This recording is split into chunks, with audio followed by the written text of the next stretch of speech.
Meus irmãos, boa noite. Hoje, dia 8 de março de 2023, uma quarta-feira bem especial, porque é o nosso estudo da série evangélica da Amélia Rodrigues, psicografada pelo médium Francisco Divaldo Pereira Franco. Já ia falar Chico Xavier. Divaldo Pereira Franco. E estamos no livro Primícias do Reino, capítulo 5. Hoje vamos falar do mancebo rico, a riqueza dessa mensagem, dessa lição, dessa passagem.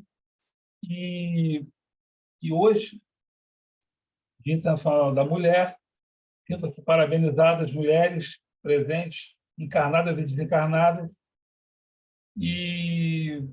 E esse estudo nosso aqui é promovido graças ao Grupo Espírita Francisco de Assis, situado na cidade de São Pedro da Aldeia, estado do Rio de Janeiro. E, para começar os nossos trabalhos de hoje, então, boa noite para a Alessandra. Boa noite, Alessandra. Seja bem-vinda. Vamos dar início aí ao nosso estudo com a prece da Lucy, e já convidando a Alessandra para fazer a prece final, se assim for possível. Pois não, vai ser uma alegria. Obrigada. Então, vamos começar. Lucy, a prece está com você.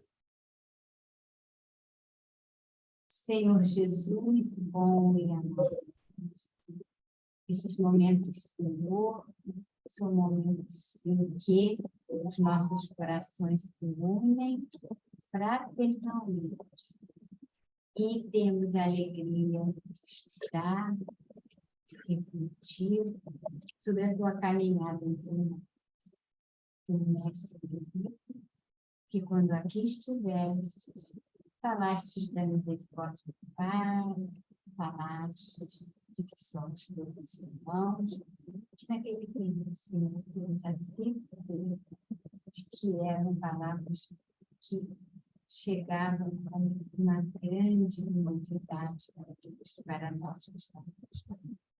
Estudar daquilo que tu nos ensinaste, Senhor, enche o nosso coração de alegria. Mestre querido, todas as vezes que nós nos reunimos em teu nome, nós lembramos deste século, tu estarias conosco. E nós sentimos a tua presença carinhosa, Senhor, através das orações cristãs, tão importantes para a nossa caminhada. Ensinamentos que nós devemos colocar dentro do nosso coração para irmos, Senhor, pouco a pouco, passo a passo, caminhando. Mestre amado, nós estamos reunidos aqui e queremos, então, envolver a nossa querida Denise, que ela receba nesse momento aquelas bênçãos. Senhor, que és o médico dos médicos, tu acalmas os nossos corações, tu nos enches de alegria e de esperança. Abençoa a nossa querida Denise, que ela possa, a partir de agora, estar recebendo essas bênçãos e sentindo a maravilha de estarmos juntos contigo. E assim, Senhor, abençoa esse nosso corpo, abençoa esse nosso trabalho, e que possamos, então, colocar nos nossos corações aquilo que nos ensinas por todo o teu amor, pela tua presença carinhosa em nossas vidas, que nos dá a certeza de que, Senhor, nós não estamos corações.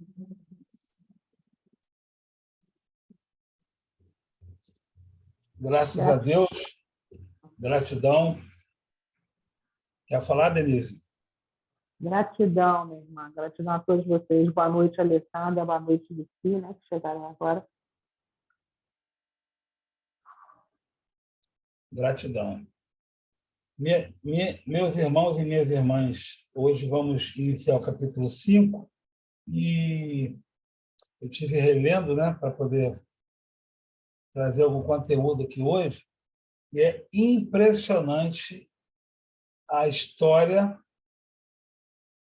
a reviravolta que é, e como eu me lembrei de Paulo, de Emmanuel, de tantos outros e nós, né, que passamos pelo convite de aceitar o Evangelho. É impressionante o Mancebo Rico. E é uma história, o Mancebo Rico, que muito pouca gente fala. Você pode ver que não tem muita palestra do Mancebo Rico por aí. Fala-se muito do filho pródigo, do semeador, das parábolas, né?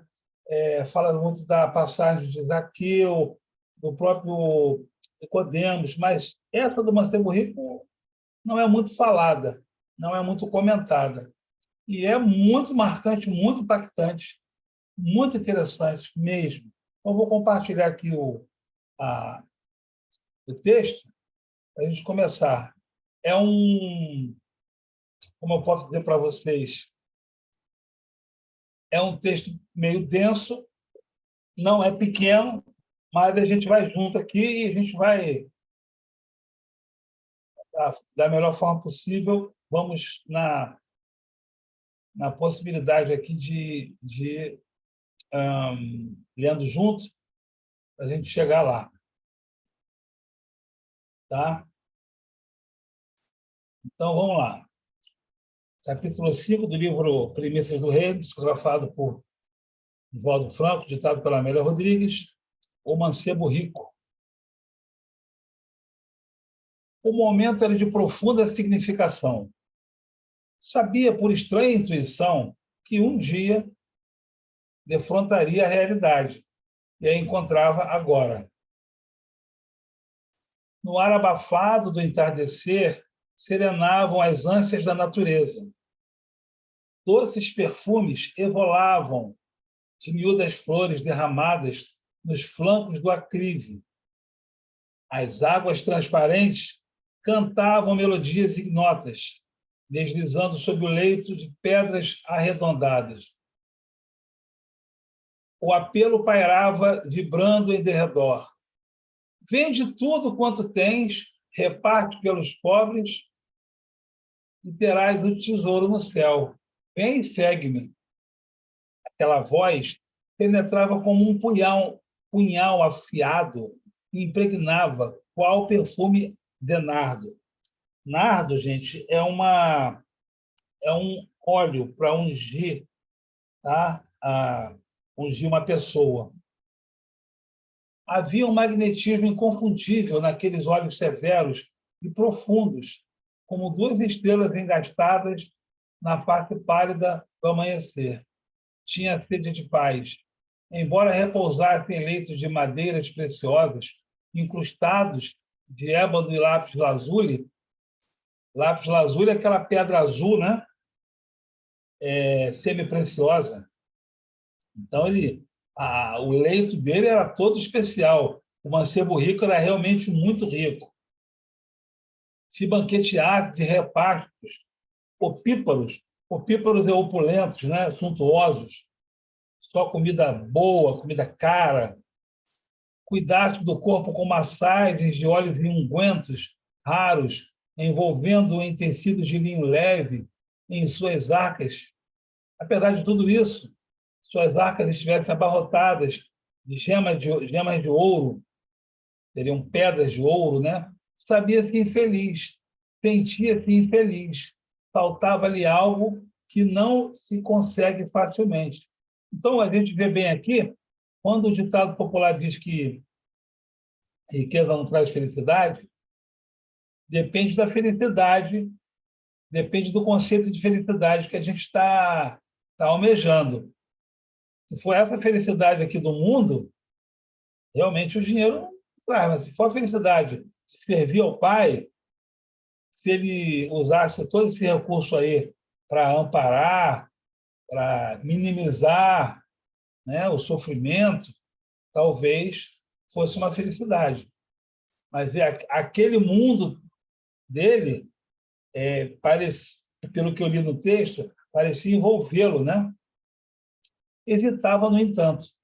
Sua vivenda era luxuosa, seus pertences valiosos, e vazio o seu coração.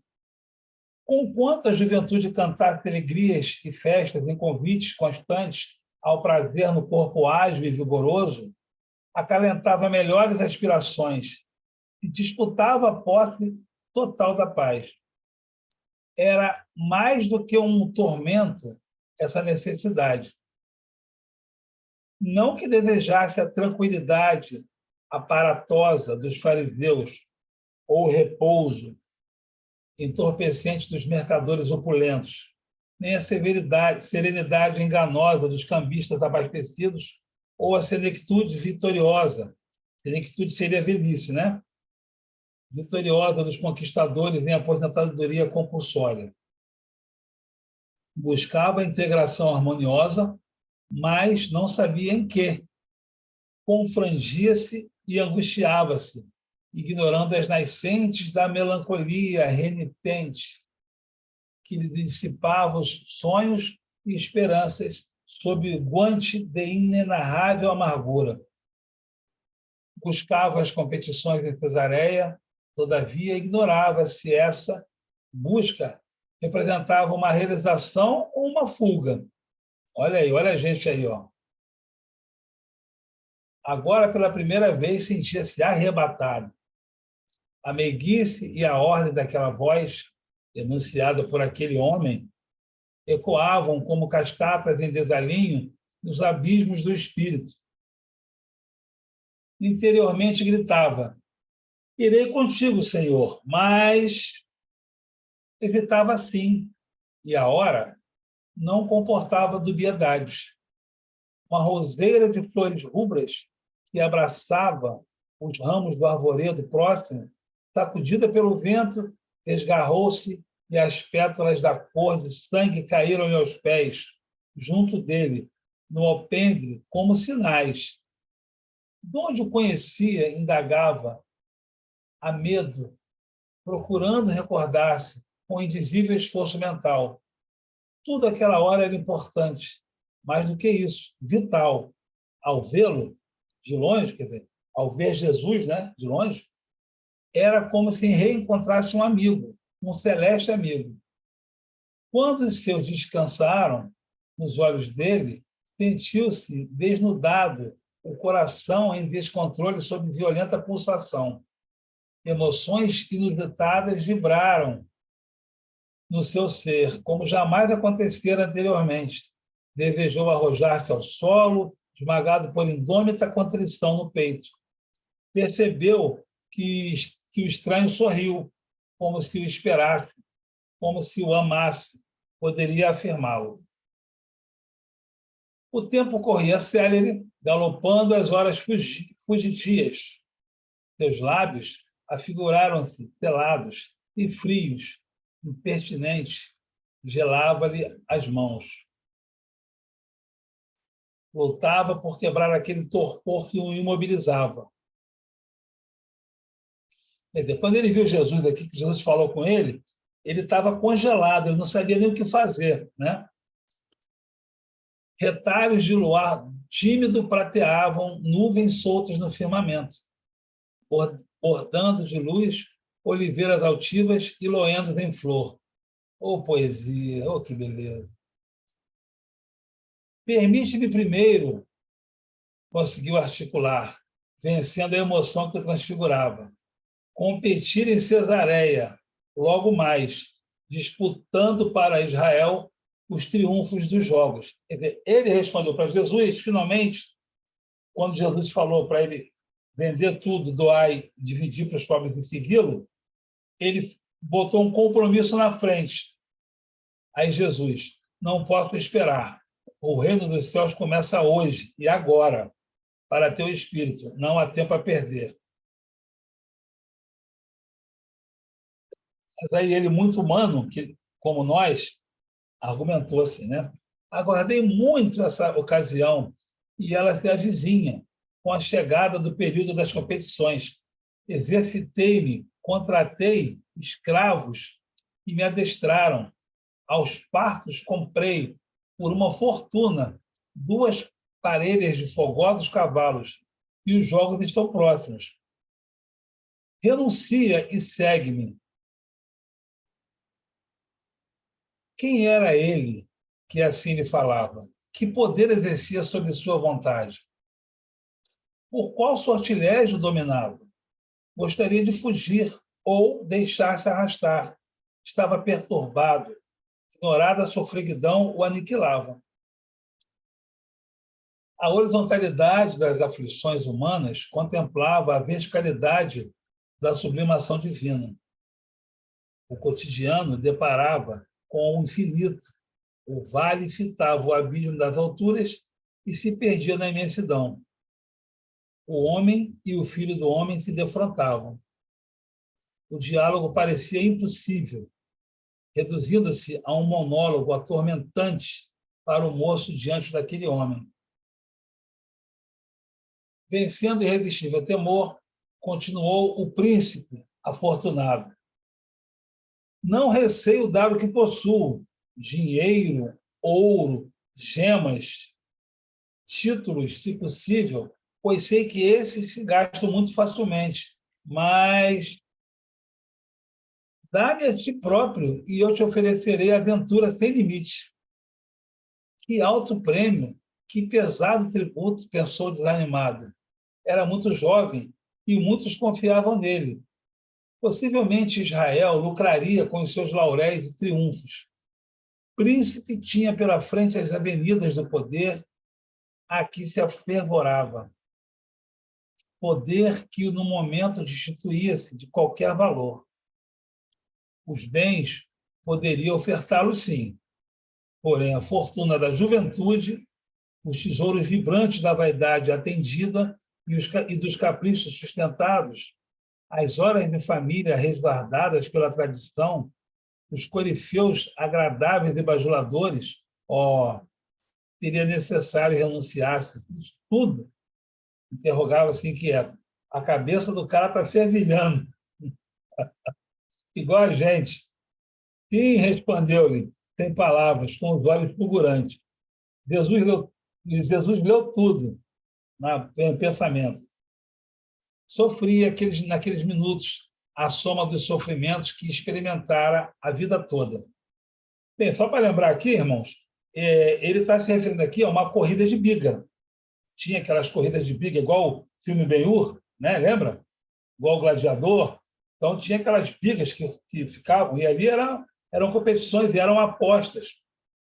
Era muito dinheiro ali. Inclusive, Paulo de Tarso, quando Saulo, também competia. Era comum esse tipo de competição. Tá?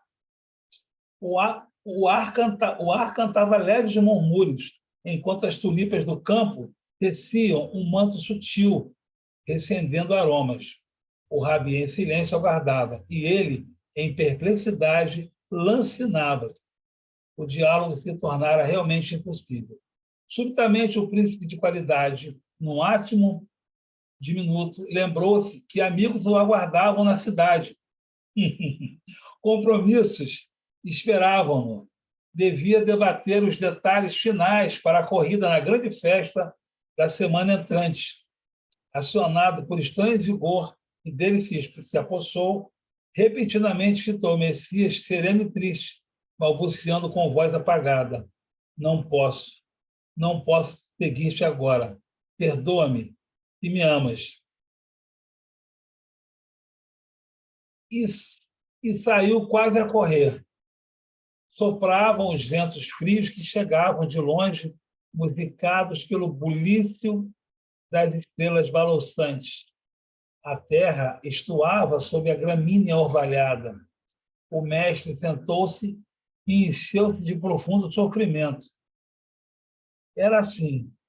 Sempre que ele ficava, após a deserção dos convidados ao banquete de luz, a expressão da mansuetude e perdão que brilhava nos olhos mergulhava em lágrimas, agasalhada em leves tons de amargura. Jesus chorou, Jesus sofreu e Jesus sofre pelos irmãos, nós que recusamos ou adiamos o convite do Mestre. A gente acha que o tributo é muito alto. Assim o encontraram os discípulos. Interrogado, respondeu: quão dificilmente entrarão no reino de Deus os que têm riqueza. Olha aí.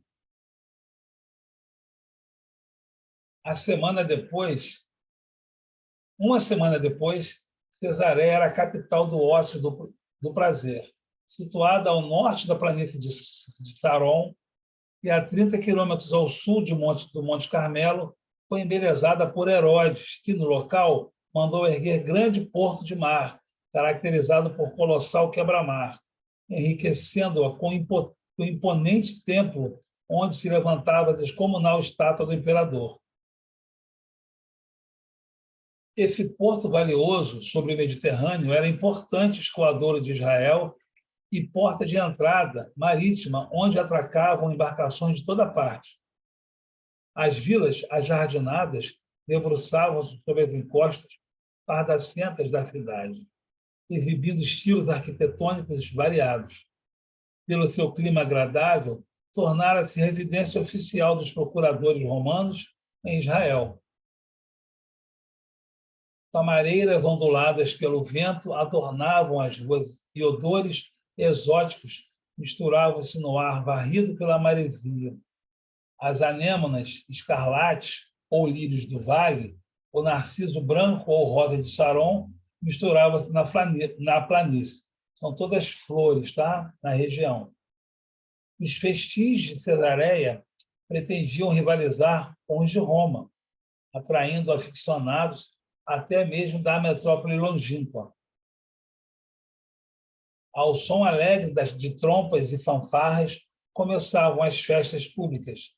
Competições de bigas abrem as corridas ante a aflição de judeus, romanos e gentios, que deixaram sobre as mesas dos cambistas pesadas apostas dos seus ases. Gladiadores em combates simulados, tocadores de pífanos e flautas alaúdes, tímbalos, enchem os intervalos de som e de cor. As quadrigas estão na linha de partida. Os fogosos corcéis, adquiridos aos partos, oriundos da Dalmácia, de Tiro, Sidom e da Arábia, empinam, lustrosos, ajaezados. Ao sinal, disparam sob estrondosa ovação. Chicotes vibram no ar, mãos firmes nas rédeas, os guias e condutores dão velocidade aos carros frágeis. A celeridade prende a respiração em todos os peitos. A expectativa fala sem voz, a pulsação da tarde ardente e empoeirada. Numa manobra menos feliz, um carro vira e um corpo tomba na arena, despedaçado pelas patas velozes. Patas velozes em disparada. O moço rico sente as entranhas abertas, o suor e o sangue em pastas de lama, a respiração estertorada. Enquanto escravos precípites arrastam-no da pista, foge mentalmente a cena brutal que o esmaga. E entre as névoas que lhe sombreiam os olhos, parece vê-lo, Jesus, né? Silenciando os gritos na concha acústica, tem a impressão de escutá-lo. Renuncia a ti mesmo. Vem e segue-me. Amigo, 2 braços o envolvem, veludosas e transparentes. Apesar da face deformada e lavada pelas lágrimas, pelo suor e o sangue, ele dá a impressão de sorrir. Essa é a história do mancebo rico nessa encarnação. Bem, muito interessante. 2 observações que ele não foi punido pelo céu ou por Jesus por recusar seguir. Aquilo poderia não acontecer se ele seguisse. É o contrário. Jesus o convidou para evitar que aquilo acontecesse. Então, é muito curioso que isso aí é a gente ao longo dos milênios. Quantas vezes nós caímos do cavalo, se é que podemos chamar assim, nos nossos compromissos que a gente considera inadiáveis, nossos compromissos sociais. Não posso perder esse compromisso. Eu tenho um compromisso inadiável. E aí você vê o quão Paulo renunciou. O quão Paulo renunciou. No caso, Saulo, né? O quão Magdala renunciou. E com tantos outros renunciaram. Então, é muito curioso que nós colocamos à frente muitos compromissos sociais, muitos pensamentos, muitos comportamentos, muito nosso modus operandi, nosso jeito de ser. Eu sou assim, não quero mudar. Jesus está convidando, porque aquele mundo que o mancebo rico estava vivendo, a Amélia coloca bem na horizontalidade e verticalidade. Ela bota sobre... Ela é, no meio da poesia, enfim, é demais. Então, é muito interessante essa passagem, é muito importante, e a gente não liga muito. Eu tenho certeza que todos nós aqui, a partir de hoje, daremos mais importância para essa passagem, encarnados e desencarnados, e quem estiver vendo depois. Porque é um alerta, um chamamento. E Jesus sofre e chora. É a terceira vez que tem relatos de Jesus chorando.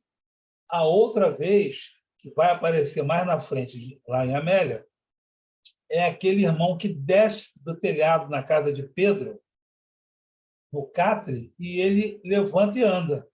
E ali ele vai para a comemoração que ele acha interessante. Aquela comemoração que ele acha interessante é uma perdição para a alma, e Jesus chora e sofre.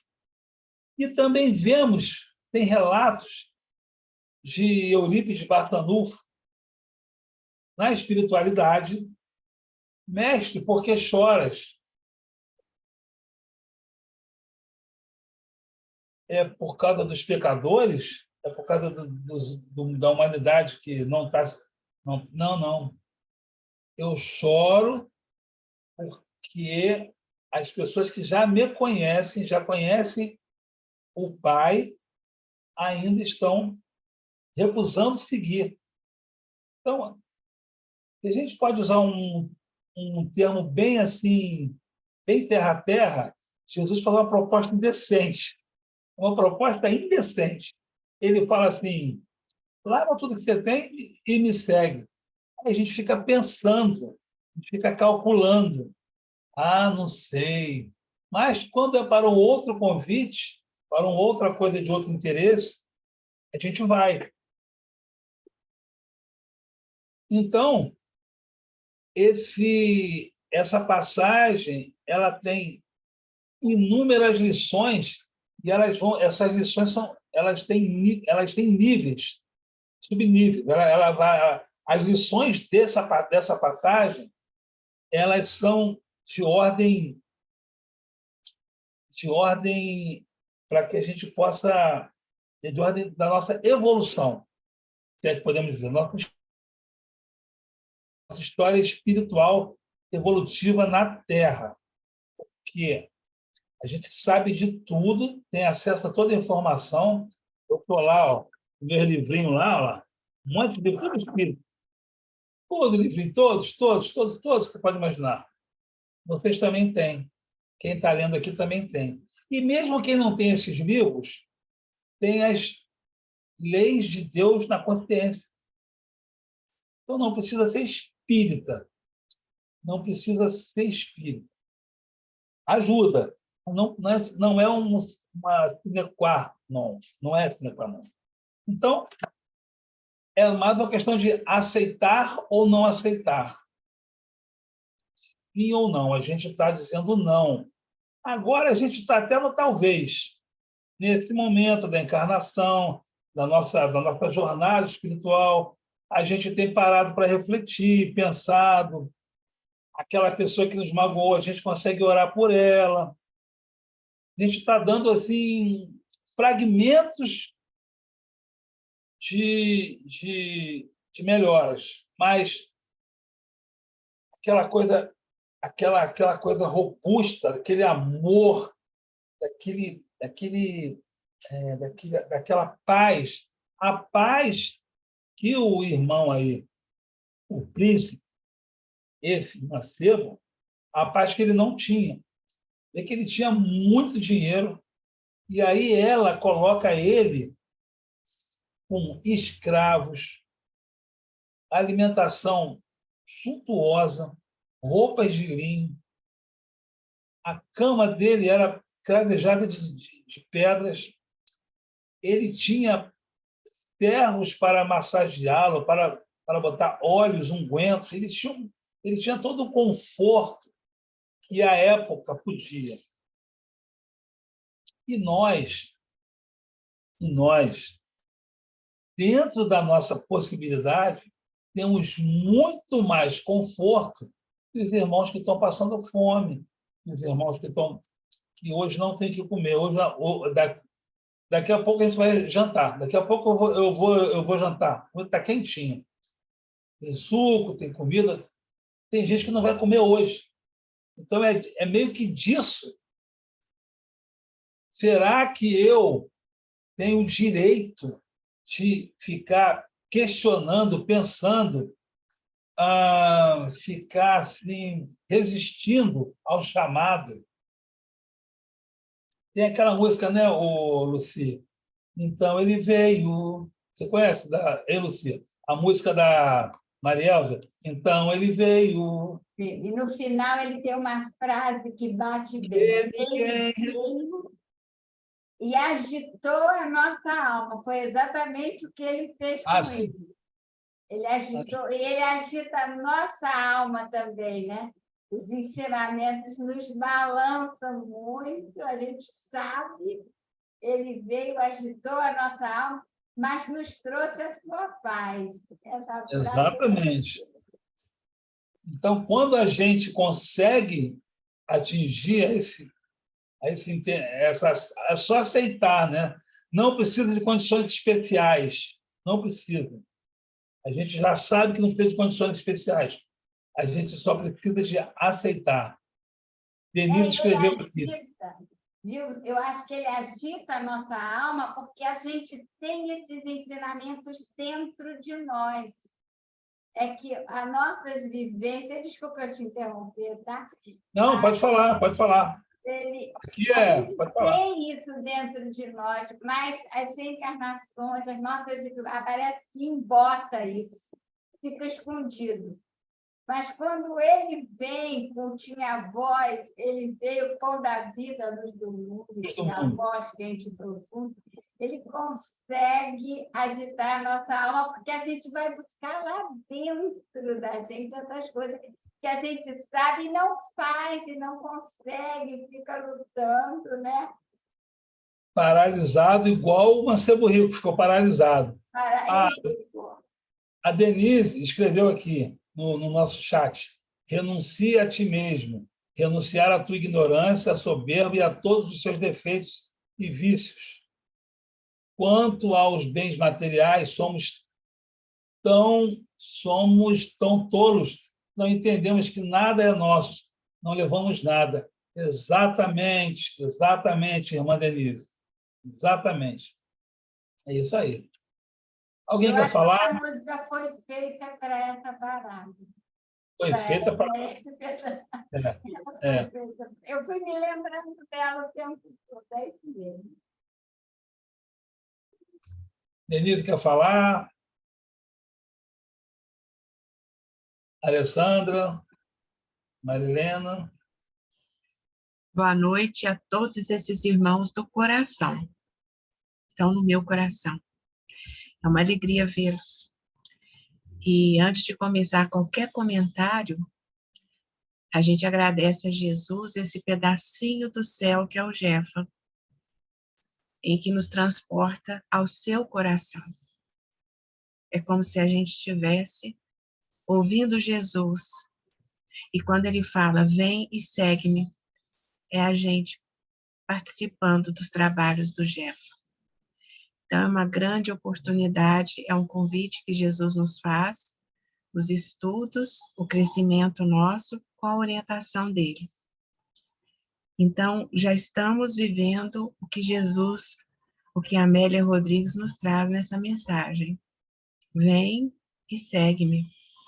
É uma frase muito impositiva, muito firme, muito clara, simples, mas que mexe com todo o nosso coração. Como que a gente vai? Como que a gente vai segui-lo? E aí a gente começa o quê? O que vocês estavam dizendo aqui, agitando as águas do nosso coração e buscando a resposta, fazendo emergir de nós valores que temos, mas que estão adormecidos pela vaidade, pelo orgulho, pelo não posso agora, né? Não é o momento, e a gente sabe que é o momento. Então, quando a gente escuta essa parábola tão linda, né? Que a gente começa a pensar, né? Até o livro dos Espíritos nos esclarece, porque às vezes falsamente a gente pensa, então não é bom ser rico, né? O problema é ser rico, o problema é ter dinheiro, é ter todas as possibilidades da vida. A questão, nós assim, vamos analisando que a questão não é essa. Quer dizer, a questão não é a forma, é o fundo, né? Como a própria doutrina nos esclarece. Todas as posições são posições dignas se nós soubermos nos posicionar diante dela e ver Jesus. Então, é bem mais fácil, embora mais doloroso, os pobres, né? As pessoas que têm poucas condições financeiras, de seguir Jesus. Por quê? Porque a dor é dilacerante. E a busca da luz, a busca do amparo, é muito evidente. Então, é o que Amélia nos diz de forma tão linda, que Joubert também já mencionou, a horizontalidade das nossas aflições, porque as aflições são horizontais, elas estão aí, elas estão ferindo. Contempla a verticalidade da sublimação divina, quer dizer, Jesus nos chamando e nós mergulhados na aflição. Então, o pobre, o que tem dificuldade física e espiritual, às vezes, e às vezes não, ele tem dificuldades físicas, mas a espiritualidade dele está super avançada, né? A dignidade espiritual. Então, ele tem muito mais chances de reconhecer, de seguir, de querer Jesus, pelas próprias necessidades que está enfrentando. Mas o rico, o que acontece com a riqueza? Ele nos embota. A riqueza nos embota, ela nos faz o quê? Impermeáveis, como se fôssemos detentor de poder, de se pudéssemos tudo, de controlar a nossa vida. Nós temos a nossa vida nas mãos, nós não precisamos de ninguém. E aí vem a vida e vai com as suas lições nos mostrando que ela não representa nada, ela é efêmera. Hoje se tem, e mesmo tendo, a gente não é feliz.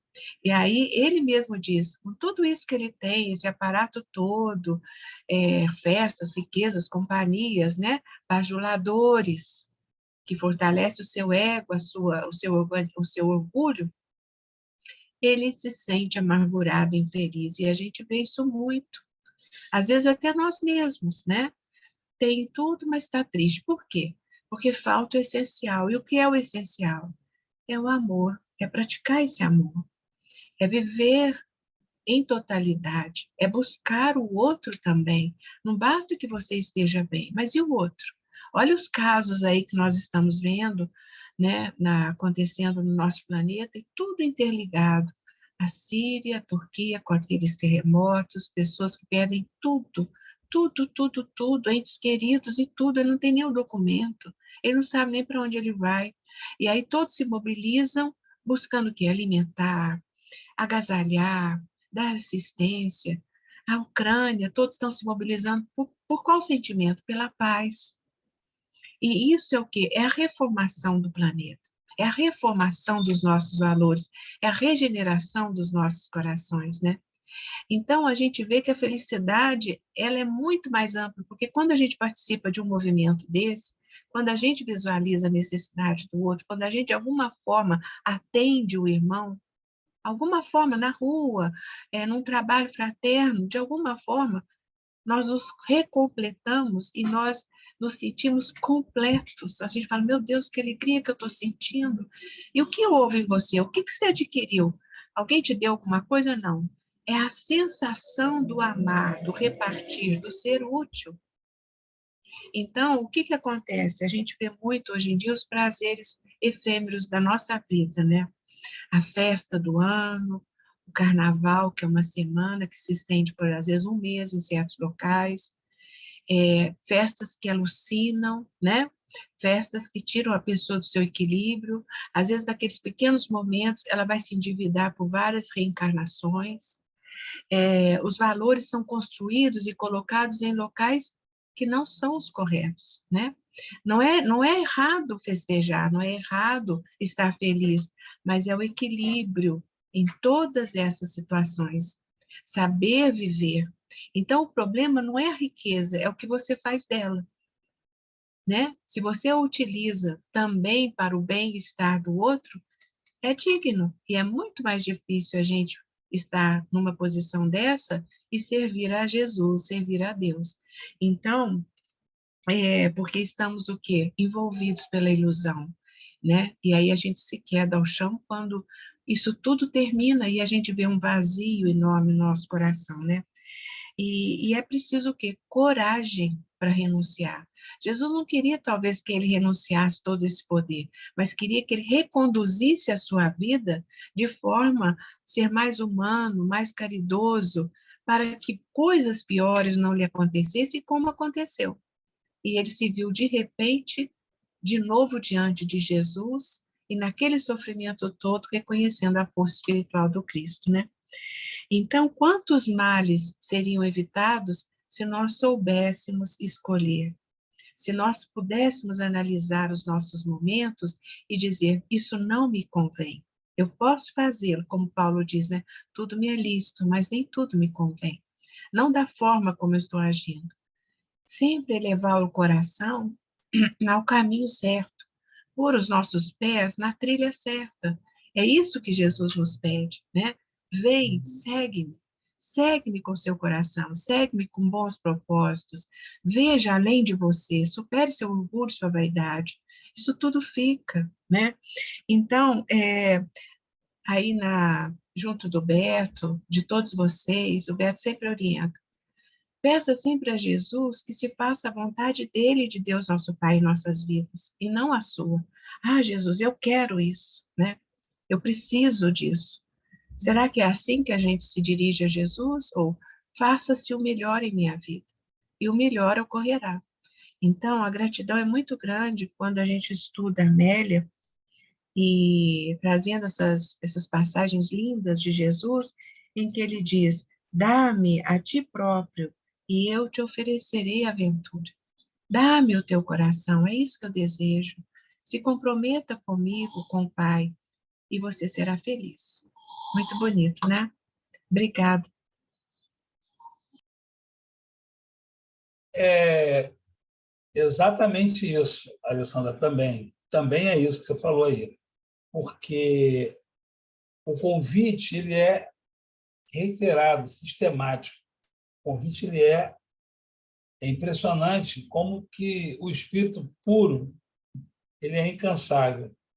Se você olhar o cenário do Evangelho há 2030 e poucos anos, era um sujeito carpinteiro que veio da Galileia, e a Galileia era mal falada, as pessoas as pessoas falavam, nada de bom pode vir da Galileia. Ainda tinha isso, tinha esse preconceito.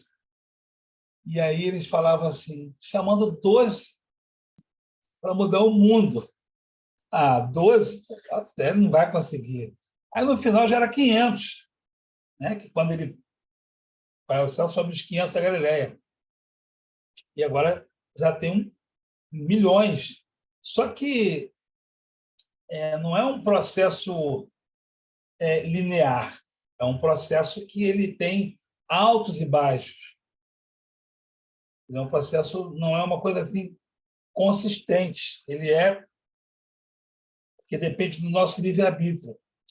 E aí, quando você estava falando aí, eu voltei a lembrar que ele chama o senador Públio Lentulus, o nosso irmão Emmanuel, lá atrás, porque o Públio sabia que Jesus havia curado a sua filha. Sabia. E ele fala assim, aí Jesus o convida. Aí ele fala que não pode, que ele é senador, aquela coisa toda, né? Tal, assim, só os milênios, aí Jesus, só os milênios. Jesus estava antevendo um Emmanuel, um padre Manuel da Nóbrega, ele estava antevendo. Ele também convida, isso que a gente sabe, né, que nos é dado saber, ele convida ele convida as pessoas que vão falar com ele, nem todas se convencem de que aquilo é um plano salvacionista. Nem todos se convencem disso, nem todos. Durante as obras da Amélia, a gente vai ver que muitos chegam lá para falar com Jesus e eles falam até que Jesus é louco, tamanho a distorção de entendimento da nossa visão espiritual. É muito interessante isso, muito interessante. Então, quando a gente é convidado, a gente é convidado sistematicamente. Hoje a gente está sendo convidado para a transformação. Hoje. Amanhã a gente vai ser convidado de novo. Então, Jesus, aqui mostrou um Jesus chorando, sofrendo por nós. Então, às vezes, o espírita que tem o conhecimento desse Cristo solar, esse Cristo governador do planeta, acha que ele é um espírito frio. Ele é puro, mas se não quiser vir, ele não está nem... Não, ele tá comprometido com as ovelhas. Nenhuma de minhas ovelhas se perderá. Então, quando Jesus fala com o mancebo rico, que vai falar... Engraçado é o seguinte, não é Jesus que vai lá procurar o mancebo rico, é o mancebo que procura Jesus. E quando Jesus diz o que ele tem que fazer, ele fala assim, só um instantinho, volta, espera aí, Jesus, não, eu quero agora, eu quero você agora. Então, Jesus nos quer agora, não é amanhã. Ele tem até um texto bíblico que fala, eia agora tu que dizes amanhã. Tem até uma página de Emmanuel que fala isso. Não lembro qual é o apóstolo que fala isso, ou se é Paulo, mas eia agora tu que dizes amanhã. Jesus fala isso, né? Então, é curioso que a gente fica ainda pensando. Dá as boas-vindas para o nosso irmão Lindomar, que acaba de chegar aqui, já deu o boa noite aqui no chat. Boa noite, querido irmão Lindomar. Seja bem-vindo, fique à vontade. Estamos falando aqui do moço mancebo rico, o príncipe rico, milionário, que tinha muito dinheiro. E aquele dinheiro todo não foi suficiente para dar a paz que ele gostaria, que ele esperava. Ele estava num vazio ali, procurando e não encontrou. A gente vê também algumas algumas ocasiões semelhantes quando Jesus está falando com os apóstolos. Os apóstolos, todos eles aceitaram de pronto. Mas, mesmo aceitando, eles mostraram que, como nós, superiores a nós, mas como nós, imperfeitos que eram, eles ainda se equivocaram com diversas situações. Quem leu Paulo e Estevão vê como que o Tiago se comportou, o Tiago menor. Que tinha o Tiago, irmão de João, foi o primeiro apóstolo a ser sacrificado, condenado e morto, né? E depois teve o Tiago, que era mais ali, era amigo dos judeus, do Sinédrio, né? Então, e que conseguia muitas coisas para a Casa do Caminho, coisas materiais, né? E conseguiu que a Casa do Caminho permanecesse. Mas o que a gente está falando é o seguinte: mesmo quem fala assim, Senhor, eu vou segui-lo, ok, dá algum tipo de, vamos chamar assim, desvio durante o processo, né? Infelizmente, a figura que ficou mais marcada nesse simbolismo foi o Judas, que esperava no Cristo aquele general, aquele rei para o reino, para ele dominar Roma. Ele, como muitos esperavam. Aliás, muitos irmãos judeus esperam até hoje o tal do Messias. Eles acham que não foi Jesus. Jesus para ter um profeta, ok, mas daí a ser o Salvador, não. Então, e Paulo é tido como um traidor para os judeus, né? Então, é muito curioso como que os apóstolos, mesmo dizendo, vou segui-lo, eles vacilaram, e nós, quando aceitamos o Evangelho, também estamos vacilando em alguns aspectos da vida. Eu posso olhar e falar assim, mas fulano, ele se equivoca nesse aspecto. Aí eu aponto o dedo, né? Mas aí esse fulano que se equivoca nesse aspecto pode ter conquistado coisas que eu ainda não consegui.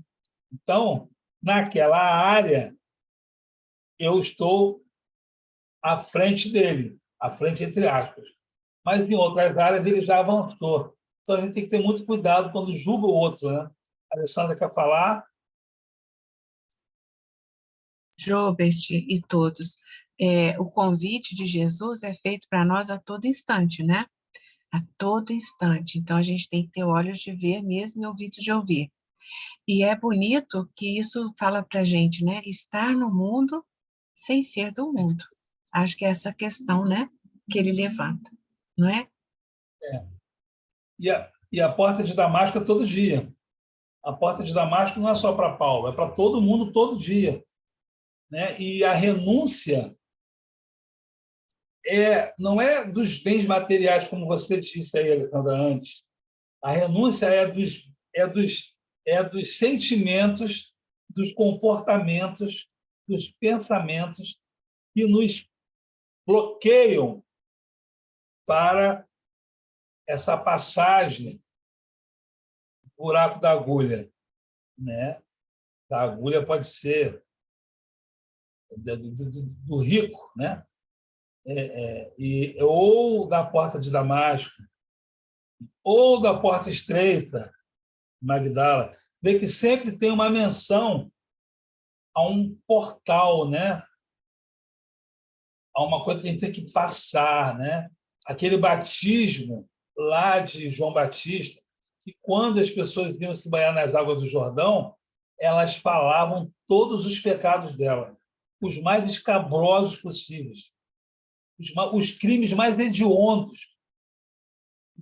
A pessoa falava, eu matei, roubei, fiz isso, falava tudo. E dali ele se banhava naquela água e ele se sentia batizado, renovado.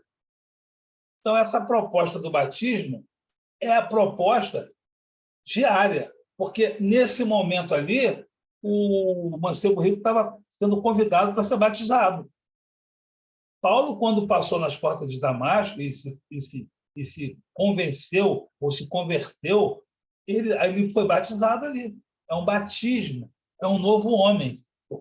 Então, a gente não deveria adiar, porque o sofrimento é nosso.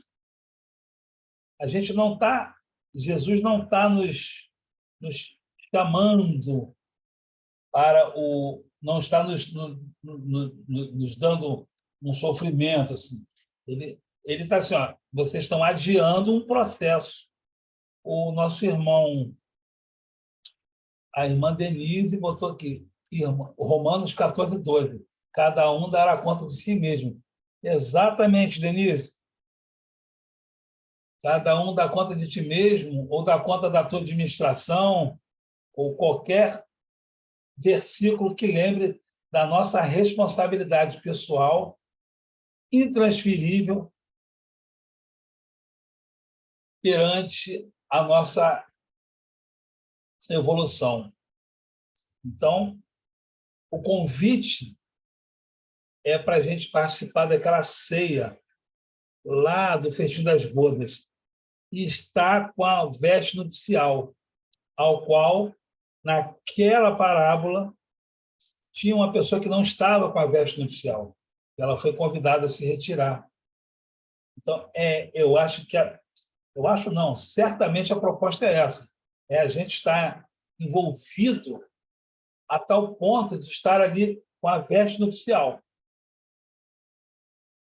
É a gente sentir o nosso coração ter aquela terra fértil ao qual se refere o semeador que saiu a semear.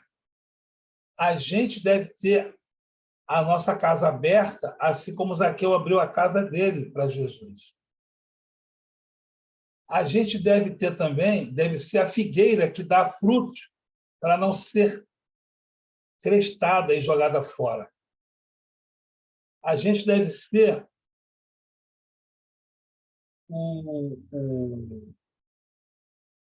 o trigo da parábola do joio. A gente deve ser o trigo, mesmo que o joio esteja ali sufocando-nos. Porque quando o joio está sufocando, o trigo tem que crescer. Para o joio aprender como tem que ser. A gente também é joio. E a gente aprende com o trigo. A gente está aprendendo com nossos irmãos mais velhos, os que já avançaram. Não é mesmo, Lindomar? Você quer que eu fale, né? Não, só estou te Está perguntando. aguçando. Você está aguçando. Eu Então estou vamos lá. provocando. Você está certo. Eu estava vendo aqui no Evangelho aqui, utilidade providencial da riqueza, provas da riqueza e da miséria. Nós sabemos que, já que estamos falando de Paulo, né? O Paulo, quando ele se converte em Damasco, ele é convidado, nós sabemos, né, a cooperar. Então, aí ele passa a entender e ele inverte todo o papel, né? Então, ele mergulha em profunda reflexão de um sofrimento muito grande para poder se renovar em espírito. Então, ele entendeu que o verdadeiro batismo é espiritual. É isso que você está falando. Nós temos que nos batizar espiritualmente. Porque muitos ainda acreditam que, alegoricamente, você vai ser mergulhado digamos assim, num tonel de água, ou, né, existe lá os rituais, e até o dobramento de joelho. Claro que eu não estou aqui para jogar nenhum ritual de qualquer religião, que às vezes a pessoa ela está ali, realmente ela também está se dobrando em espírito, né? Mas nós sabemos que a verdadeira transformação e riqueza é em espírito, sentimento. Né? Daí nós temos a parábola lá da doação lá do templo, né? Quando Jesus fala, quem é que doou mais? Aí a mais simples foi a que doou, porque ela doou o que não tinha. Ela doou de coração. Olha aí. A viúva. A Não é? Não viúva. é? Porque Jesus ele sonda o coração, a intenção. A gente estava estudando a prece agora no outro, estamos lá já no final do Evangelho, e, gente, é o campo de sentimento, nós sabemos. É onde ele vai trabalhar ali. É onde Jesus veio trabalhar. O que adianta eu ser rico de bens materiais, que nós sabemos que tem pessoas ricas, mas que são ricas espirituais, e eu torno a falar aqui, se nós não buscarmos a nossa transformação espiritual, não vai adiantar de nada. Esse amor ele tem que brotar. Ele tem que brotar. E nos momentos mais difíceis é aonde a gente vai usar esta ferramenta. Que é muito fácil, meus irmãos, estarmos numa zona de conforto, com a vida equilibrada, não é isso? Com todas as coisas, as contas pagas, tudo mil maravilhas. E aí, será que eu vou me lembrar de Jesus nessa hora? Ou eu só vou me lembrar de Jesus quando eu estiver em dificuldade, com uma enfermidade, um parente passando mal, um filho com uma dificuldade? Então, a gente fala muito do rico, mas a prova do rico ela é mais difícil que a prova do pobre, porque o rico tem tudo. Ele vai procurar Jesus, às vezes, por livre e espontânea vontade. Agora, aquele que está na dificuldade, muitas das vezes, nós sabemos que chegamos num centro espírita, numa igreja, porque nós estamos doentes, nós estamos com problemas. E não. Será que a gente procura o Cristo também na alegria? Essa é a minha pergunta que eu vou deixar aí para vocês.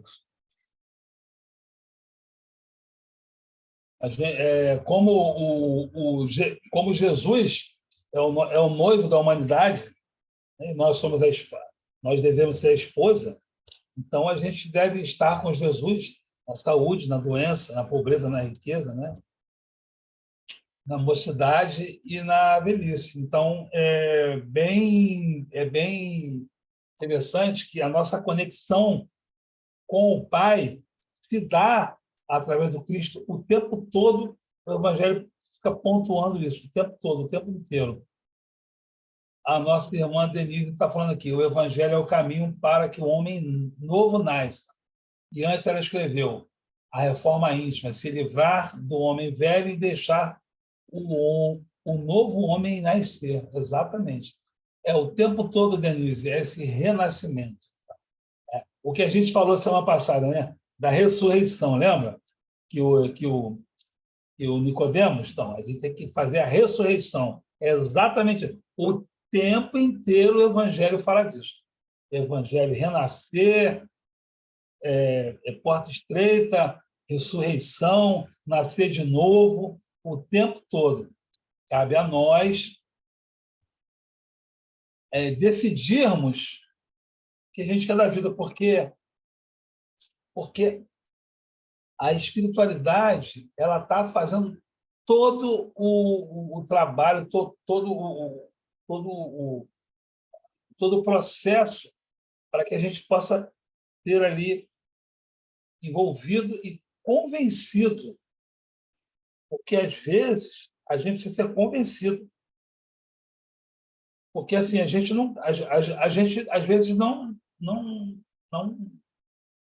parece que não quer, porque existem coisas que a gente acha tão mais importantes do que de Jesus, como o mancebo rico, que ele fala assim, Jesus, espera um pouquinho aí, já vou.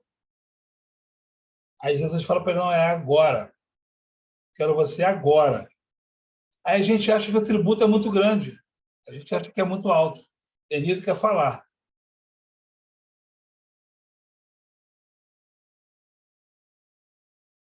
Pode falar, irmã Denise.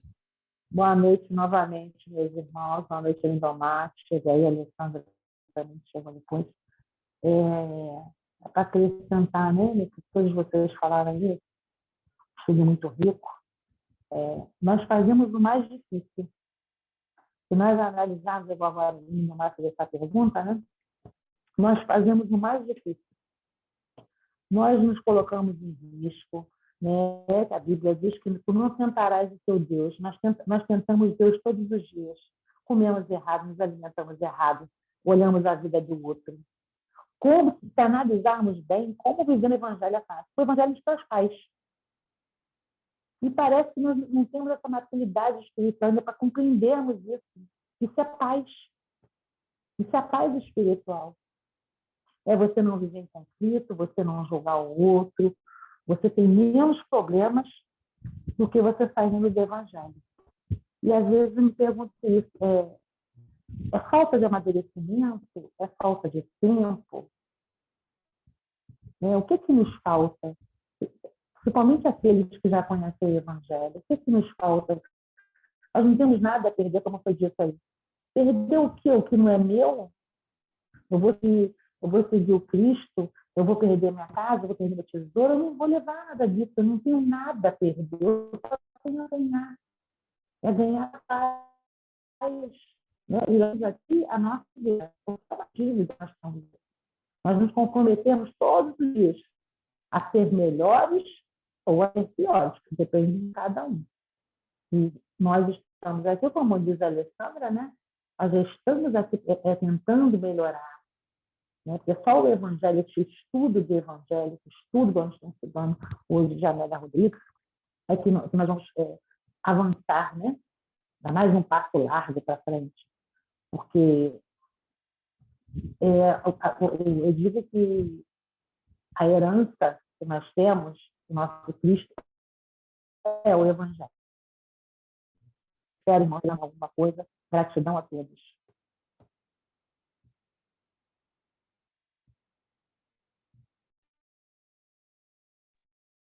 Exatamente, Denise. A gente tem que tomar essa decisão. Você falando aí, eu me lembrei da frase de Cristo: minha paz vos deixo, minha paz vos dou. Não como o mundo vou lá dar. Que a paz do mundo, como diz Emmanuel, é a paz dos fuzis ensarelhados, né? É a paz que você tem um monte de arma que você não está usando. Mas se você mexer comigo, eu vou lá e pego minhas armas e atiro todas. Atiro todas. Os países são assim, as nações são assim, e as pessoas também, muitas das vezes, estão assim também. Eu estou com minhas armas guardadas. A hora que você fizer alguma coisa que no meu pensamento desvirtuado, torcido, achar que eu devo, eu vou em cima de você e jogo tudo, todas as minhas bombas. E isso não é paz. É isso que está falando também. Então, eu estava aqui pensando, e veio agora assim, pensando assim, o que a gente pode fazer para a gente poder buscar essa paz? Porque a gente tem alguns, como Magdala, Paulo, Zaqueu, Nicodemos, todos esses personagens aí, e o Mancebo Rico, a gente tem um impedimento, alguns, mas tem um grande. A impressão que eu tenho das palestras que eu já ouvi, eu posso estar equivocado, é que a gente sabe qual é esse impedimento, como o jovem rico sabia, o Mancebo, a gente sabe o que é e a gente não quer largar. Essa é a impressão que eu tenho. Se eu estiver errado, vocês me corrijam, porque essa é uma impressão. Parece que assim, eu sei o que está me impedindo de avançar, mas eu não quero largar, porque para mim é mais importante do que Jesus. Essa é, português claro, é isso. Eu posso até dourar a pílula, falar, não, porque no momento eu não estou tão evoluído, mas a verdade verdadeira, né, se é que pode falar assim, é o seguinte: existem coisas que eu priorizo que são danosas para a minha evolução que eu estou priorizando. Então, esse estudo, para mim, hoje, e eu sei exatamente o que é. No meu caso, eu sei o que é, não sei vocês. Mas no meu, eu posso falar por mim. Eu sei exatamente o que está me impedindo de avançar e eu não estou fazendo. Está muito interessante ficar ali, porque é um pensamento recorrente, é um vício do pensamento, do sentimento, é uma coisa que... algum tipo de coisa assim que é ligada a quase uma violência, uma coisa assim que não amor. E aí você, como a Denise falou agora, você não tem paz. Essa coisa que eu estou guardando não me dá paz, eu insisto, persisto nessas coisas, estou sendo conduzido didaticamente a um sofrimento, que é a corrida de biga, eu vou cair de novo, cavalos vão passar por cima de mim, outras bigas vão passar por cima de mim, nesse sentido figurado da passagem. Aí eu vou esperar desencarnar, falar assim, meu Deus, por que que lá em 2023, quando eu sabia o que é, eu adoro me tratar assim, eu sabia o que era, eu não fiz. Aí o espírito, a espiritualidade, algum espírito superior vai falar assim para mim, se eu tiver possibilidade, assim, estava tão fácil para você, a gente fez tudo para você, mas a gente vai te dar outra chance. Você vê que o Mancebo Rico foi abraçado por duas mãos veludosas, como a Amélia fala bem poeticamente. Certamente era o Cristo ali. Você acha que Jesus não providenciou o socorro? Jesus ficou com raiva dele, magoadinho, o espírito do talante do Cristo. Você acha que Jesus não providenciou o socorro, o amparo a Judas no umbral, naquele momento da existência de Judas? A gente tem isso aí. A Amélia fala sobre isso. Outros espíritos falam sobre isso através do próprio Chico, psicografia. Então, meus irmãos, é isso.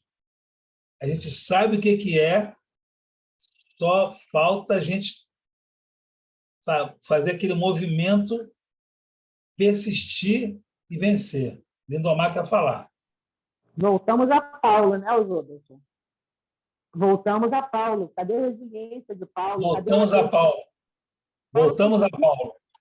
Obediência e resiliência. Olha como é que é.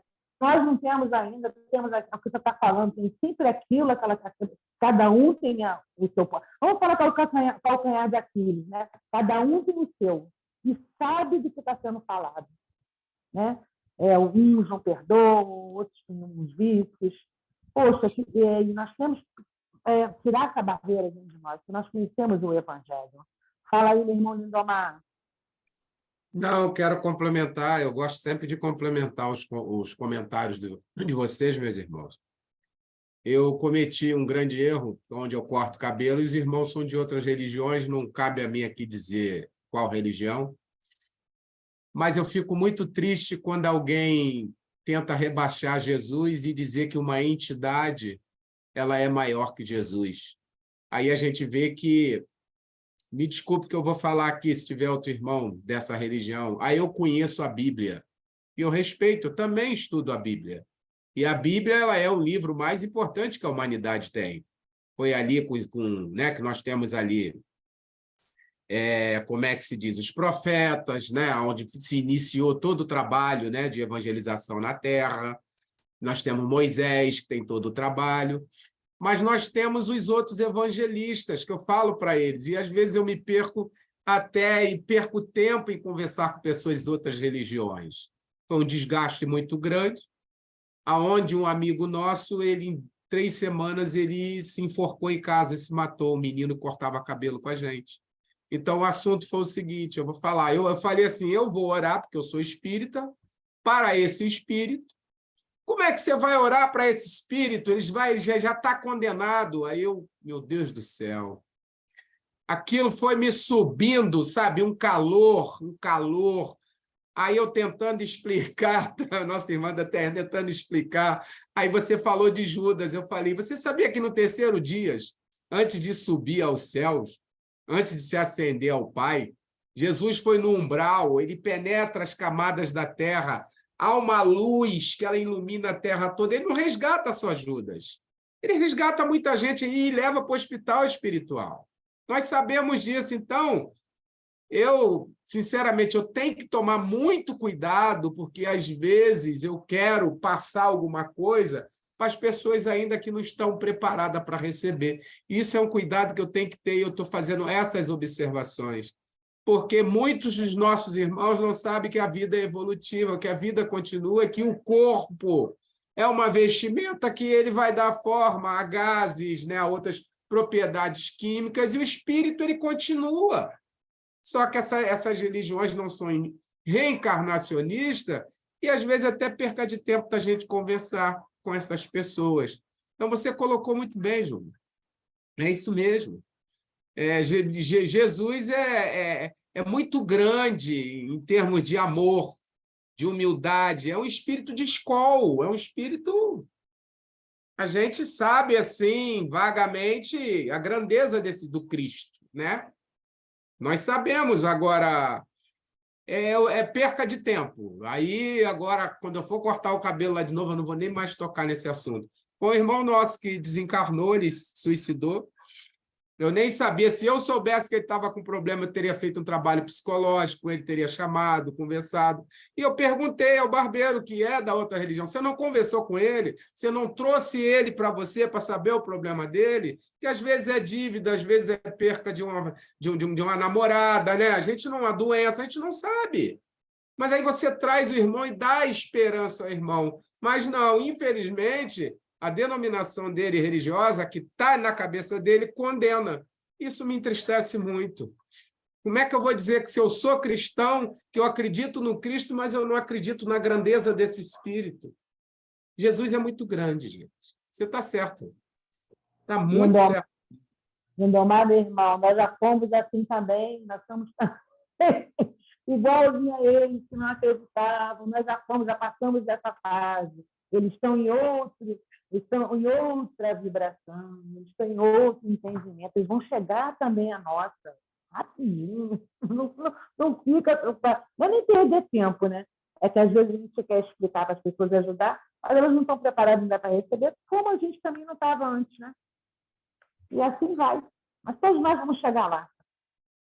Exatamente. Eu vou pedir à nossa irmã Alessandra para fazer a prece final e vamos orar pelo esse irmão aí. Você sabe o nome dele, Lindomar?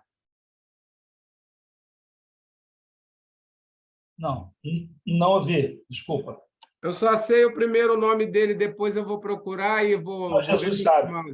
Jesus é Rômulo. Rômulo. Tem 3 semanas ele se enforcou, foi uma tristeza muito grande. Um jovem, tá? Vamos mentalizar aí, tá? Senhor Jesus, Mestre querido, médico de nossas almas, quando fechamos os olhos físicos e abrimos nossos olhos espirituais, registramos a Tua luz diante de nós, aquecer os nossos corações, ressequidos com sede espiritual, e as Tuas mãos estendidas na nossa direção, a nos chamar, vem, segue-me, dá-me de Ti mesmo, desejo o Teu coração, as Tuas opções no bem. O reino de Deus está aberto para Ti, Ele é hoje e agora, basta que deseje, basta que queira, venha na minha direção, eu sou a água que dessedenta a tua sede, bebe desta água e terá o frescor no teu coração.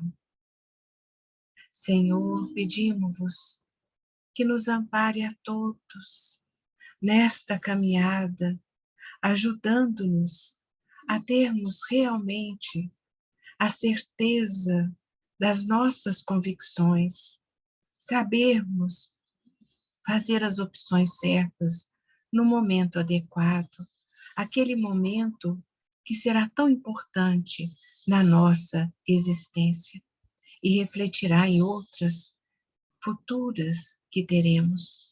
Senhor, pedimos por todos os espíritos equivocados, como nosso irmão Rômulo, que pensou em retirar a sua vida, achando que desta forma atenuaria o seu sofrimento. Vós sois todo amor e bondade, misericórdia.